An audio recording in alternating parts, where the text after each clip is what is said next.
మొదటిగా మా Congress party MP అభ్యర్థిని ఆశీర్వదించడానికి ప్రతి గ్రామం నుంచి వచ్చిన మీ అందరికీ కూడా పేరు పేరున నా హృదయపూర్వక నమస్కారాలు, అభినందనలు, ధన్యవాదాలు తెలియజేసుకుంటా ఉన్నా.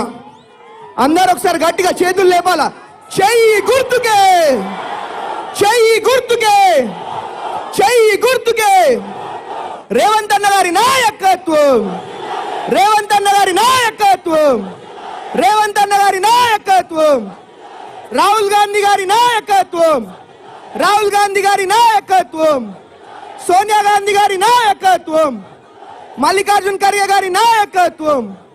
జై కాంగ్రెస్, జై రేవంత్ అన్న, గట్టిగా జై రేవంత్ అన్న. మరి ఇంకా మంత్రులు, ముఖ్య నాయకులు ఉన్నారు కాబట్టి నేను ఎక్కువ మాట్లాడతలేను. మైక్ వాళ్ళకి ఇస్తా. మళ్ళా నెక్స్ట్ టైం వచ్చినప్పుడు మీ గ్రామంకి వచ్చి మాట్లాడతాను తెలియజేసుకుంటూ జై కాంగ్రెస్. ఇప్పుడు కొండా సురేఖ గారు మాట్లాడతారు. అందరికీ నమస్కారం. ఈరోజు మెదక్ పార్లమెంట్ అభ్యర్థిగా నీలం మధు గారు పోటీ చేస్తున్న సందర్భంలో ప్రచారానికి వచ్చినటువంటి మన ప్రీతమ నాయకులు ముఖ్యమంత్రి సోదరులు రేవంత్ రెడ్డి గారికి, దామోదర్ రెడ్డి గారికి, శ్రీనివాస్ రెడ్డి గారికి, వేదిక మీద ఉన్నటువంటి పెద్దలందరికీ, గ్రామాల నుంచి విచ్చేసినటువంటి కార్యకర్తలకు, నాయకులకు అందరికీ నా యొక్క హృదయపూర్వక నమస్కారాలు.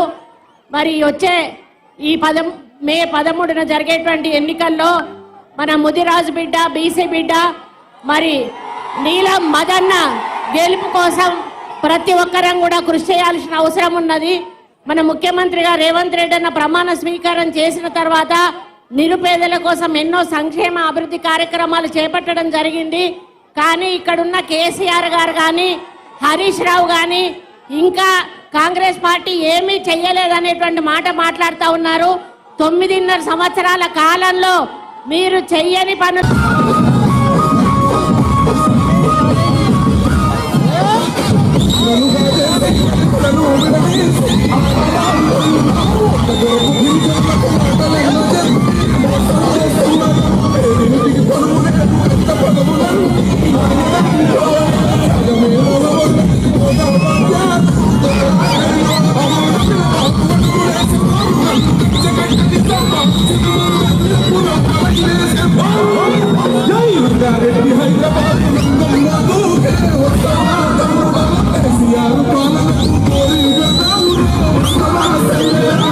Hallelujah.